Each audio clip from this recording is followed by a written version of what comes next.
Anytime I talk to parents of a child who was arrested for a criminal offense, the question always comes up: can my child be tried as an adult? And the answer to that question varies depending on what offense they committed and their age. For a child under the age of 14, they can only be tried as an adult if they committed or attempted to commit first degree or second degree murder. For 17 years of age up to 18 years, that child can be tried as an adult for any criminal offense whatsoever, whether it's shoplifting, first degree murder, theft, simple possession. It does not matter. The state can't attempt to try them as an adult. And I said attempt because the state does not just get to decide, we want to try your child as an adult and move the case to adult criminal court. Before they ever do that, they have to file a motion requesting the judge to transfer the case to adult court.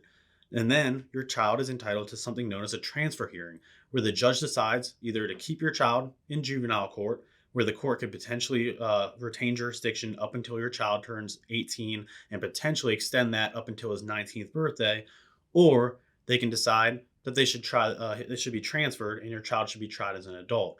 At that hearing, generally there's going to be witnesses for the state and witnesses for the defense, and usually it depends on the case. Some cases, the judge must come to a determination whether it was probable cause that your child committed the offense. But in some cases, the question isn't whether your child committed the offense or not. The question is, what is the juvenile system designed to do? Rehabilitate. And so it's important that at that hearing, the judge must look at past rehabilitative efforts that your child has taken and future rehabilitation efforts, and whether or not the judge believes that it can be fruitful in helping your child be rehabilitated.